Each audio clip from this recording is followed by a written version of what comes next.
This, as you probably already know, is Rishi Sunak. He's the Prime Minister of the UK. He's also one of the richest men in the world. 2 weeks ago, he declared that he was worried about extremism. This week, he could not find the words to criticise either MP Lee Anderson or Tory donor Frank Hester for their racism. Rishi Sunak, along with his doppelganger Keir Starmer, has a problem with racism and can only see it in their political enemies. I'm Harvey John. Welcome to the Critical Mass News Review.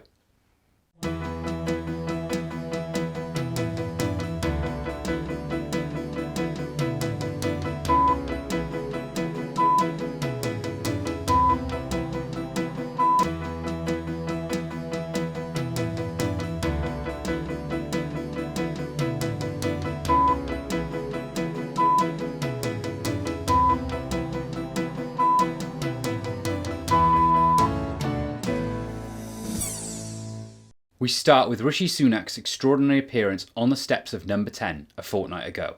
In recent weeks and months, we have seen a shocking increase in extremist disruption and criminality. What started as protests on our street has descended into intimidation, threats, and planned acts of violence. This announcement followed on from George Galloway's by-election victory in Rochdale. And it is beyond alarming that last night, the Rochdale by-election returned a candidate who dismisses the horror of what happened on October the 7th. Bear in mind here that Galloway is now the single Workers' Party MP in a seat he will have to work incredibly hard to keep at the election, which could be any time soon. You're joking. Not another one? Sorry, Brenda, but that is democracy for you. While Sunak, echoed by Starmer, finds the election of somebody advocating a ceasefire beyond alarming, he finds nothing alarming sitting in a cabinet with those who are corrupt, racist, and fully supportive of a genocide currently taking place. What was the real purpose of this extraordinary event? It seemed to be mainly to prove that he was still the Prime Minister, just in case you'd forgotten. It was also a warning that demonstrators could expect a much more extreme form of policing if they were against the genocide that is putting so much money into the pockets of arms manufacturers. Unfortunately, the extremists he was aiming his words at do not actually exist. Only protests exist, such as Charlotte Church, who led a song of love at the last national demonstration.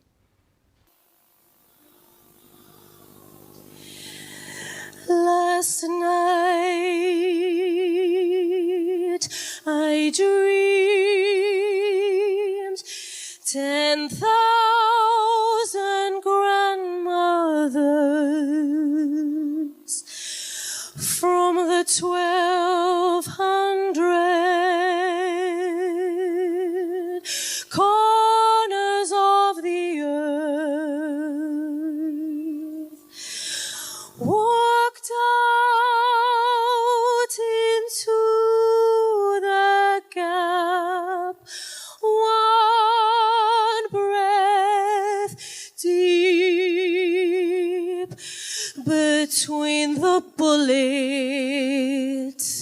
and the flesh, between the bomb and the family.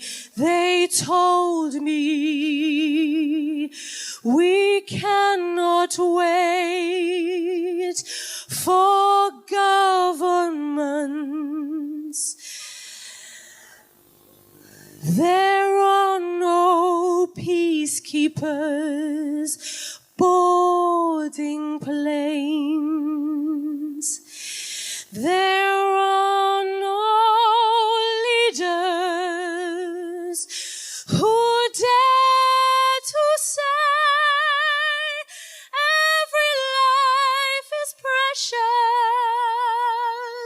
so it will have to be us. They said we will cup our hands around each heart.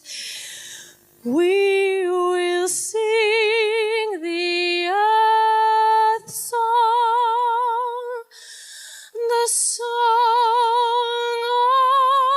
of water, song so beautiful hour that vengeance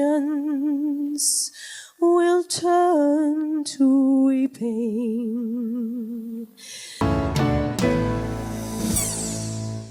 Meanwhile, back in the Middle East, Palestinians continue to be killed in their thousands, as Sunak and other world leaders of his ignorant ilk ignore the noise from those they label as extremists who are in favour of calling for peace, whilst their Zionist friends call for war. Since the ICJ ruling on the 26th of January, there have been over 5,000 Palestinian deaths. Over 100 people are being murdered every single day in Gaza. And the protesters are the extremists? There is barely a building left standing, and the Palestinian people are literally being starved to death as Israeli troops open fire on desperate people trying to get food parcels. Meanwhile, the Americans have started to use the word ceasefire, but only if Israel agree to it. Negotiations keep breaking down as Israel puts on more and more conditions. The US, which could cut off aid to Israel and order them to open up borders to let aid trucks through, is instead trying to build a seaport to bring aid in. It's not clear how long this will take and why aid arriving by sea will be any less likely to be blockaded by Israel than aid arriving by road. Some might think this is just a cynical ploy by Biden to keep Democrats who favour a ceasefire on board whilst he secures the presidential nomination. February 2024 was unique. I'm not referring to the extra day every 4 years though. I'm talking about the weather. Globally, it was the hottest February on record. This follows from extreme heat waves we saw last summer. And there are signs of worse things to come. Whilst this global heatwave might be treated as an early summer, it is a warning to us all that we are currently ignoring.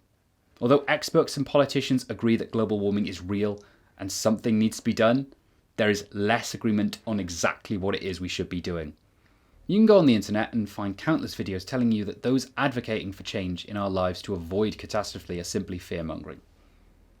They will tell you, and no doubt they believe it, that the scientists have got it wrong. That 97% agreement among scientists is not 100%. What if, they ask? What if the 3% are right? What if there's nothing to worry about? What if we can just carry on regardless and ignore the 97% of scientists? The problem with global warming is not that they might have got it wrong, but rather consequences if they are right. Without human interference, global warming would have occurred naturally, but at a much slower pace. From around 1850 and the start of the Industrial Revolution, there is a clear upward trend in CO2 emissions. However, the real shift doesn't happen until a century later. So what caused this increase in CO2 in the 1950s? Assembly lines first started in the car industry in 1913, but they soon became commonplace to create more products, which were consumed at a far more rapid pace.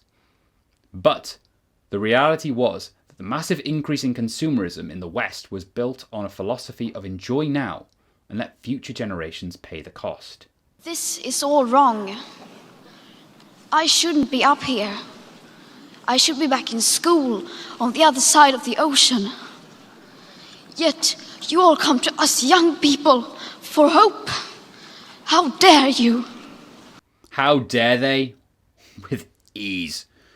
4 years have passed. Have they dared do anything? No! What is most frightening is that we've already crossed the threshold of 1.5 degrees Celsius and are fast approaching 2 degrees Celsius. And some might point out, having passed 1.5 and life seemingly having changed very little for the majority, is there any need to fear what 2 might look like? At 1.5, we are already seeing extreme weather patterns as a norm. We can see that droughts are becoming more common.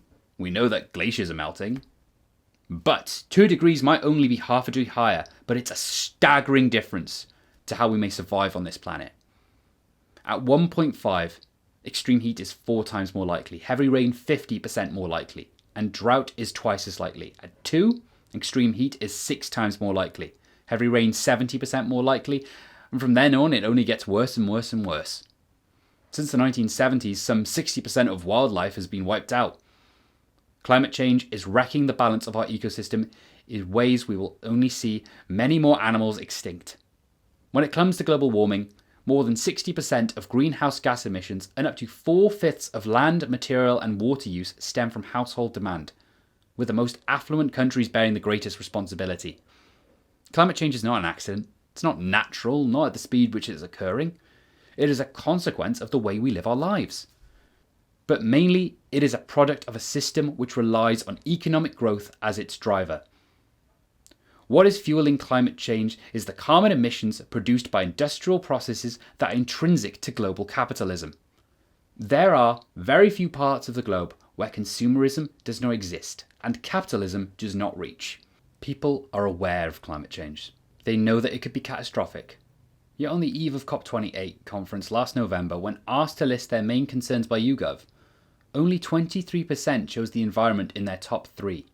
76% chose the economy. Now what does this tell us? That for most ordinary people, dealing with the effects of their day-to-day living is far more important to them than a potentially catastrophic change, which they are being told may not even happen. And even if they believe it will happen, do they feel able to do anything about it?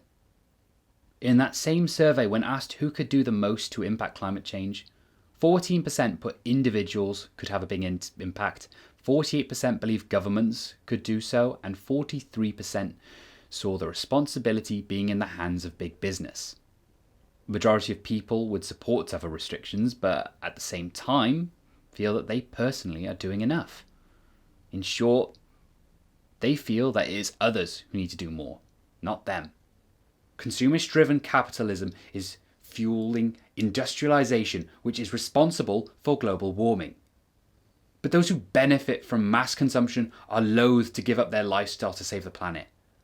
And those who do not enjoy those lifestyles are desperate to follow suit, thus fueling more industrialization with all of its harmful effects. What do? It is certainly ironic that for the last 2 decades, governments have convened to discuss the threat of climate change. The first UN meeting was in 1992. 3 years later, the Conference of Parties, COP, was held to take stock. The Paris Agreement was not reached until 2015, where it was agreed that all countries should take actions to prevent the Earth's temperature from rising above 1.5 degrees Celsius.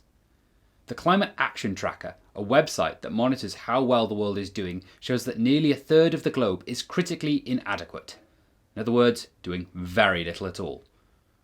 Few countries are currently on track to reach the Paris Accord agreement.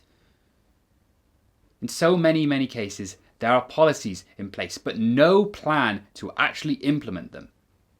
As Greta Thunberg says, it's all blah, blah, blah. So, it is left the work to the citizens of the world to win the battles their elected officials refuse to acknowledge. Organisations such as Extinction Rebellion have been particularly active over the last few years. One of the issues that Extinction Rebellion have taken issue with is the policy of net zero, which is discussed in this clip with Charlie Gardner. Just everywhere we look around the world, things are getting really extreme. And the thing is with these, everything that's happening now, is that it's happening at 1.2 degrees of heating, right? And our governments have said that the safe level of heating is 1.5. So obviously, that's extremely blind to the suffering and death and destruction of property and infrastructure that's happening everywhere. And most countries around the world have set a net zero decarbonisation date of 2050. What stopping by 2050 means is that we're going to carry on making it worse for another 27 years. It's going to get worse and worse and worse as long as we are emitting. What has happened is that these policies, which Charlie Gardner points out, are not only insufficient, but are being constantly undermined. Many of the current spat of laws restricting our right to protest have been brought into as a response to Just Stop Oil's tactics of disrupting traffic. These laws, and the reporting being done, is doing an effective job discrediting individuals who are actively trying to combat global warming. See in this clip how Just Stop Oil campaigner Indigo Rumbello tries to explain the gravity of this situation to a Sky reporter who cannot see beyond the immediate issue that their tactics are disrupting the norm. What do you think you're achieving with these incredibly disruptive and also dangerous protests? So Just Stop Oil has one simple demand, and that is that the UK government put an end to licensing new oil and gas in the UK. But I'm interested to know about these tactics. What evidence do you have that blocking the busiest motorway in the UK, causing endless disruption for tens of thousands of people, is actually achieving anything? We need everybody to come to join us so we don't have to cause this type of disruption on the motorways. We need to be sat outside Parliament with tens and tens of thousands of people demanding an end to new oil and gas. I guess my question is, what is the point of doing it like this? So it's very clear that the disruption will end as soon as the government issue this statement to stop new oil and gas. But we will have to continue because at the moment, I just do not know what else we're going to do. Do you have any other ideas of how we could get our government it's not for me to give you issue a ideas. statement to end new oil and gas? Because this isn't an issue of just green policy or just the climate protesters. It's an issue that's going to impact you, it's going to impact me, it's going to impact your children if you have children, and it's impacting people around the world. So our government's decision to go ahead with new oil and gas with the full knowledge that this will kill millions of people is a complete act of betrayal on my generation. I feel as though we're always being told what we can do to tackle climate change. Don't leave the lights on, use recyclable bags, use public transport, etc. And while these things may help, they alone are not enough. What we are being told to do is the bare minimum because our government wants the bare minimum. We are here to tell you you can do more. Protest on the street. Boycott products, close off roads, organise sit-ins, pressure your local MP to change the laws to protect our planet instead of enriching the greedy oil salesmen who will happily watch the world die from their penthouse apartments above the clouds. If you cannot take part in direct action, then support those who do. Get on social media and tell your followers that protesters are not the problem. The problem is what they are protesting about. But above all, remember that the battle to save the planet and the battle for socialism are not separate. They are intertwined. Because it is capitalist production and capitalist consumerism that are the main cause of the climate crisis. The battle to stop climate change, it is not over. This is very much an ongoing issue and you can be part of the change. You might feel powerless. You are not. Because you are not in this alone. And that is all from us. I've been your host, Harvey John, and we look forward to seeing you again next time.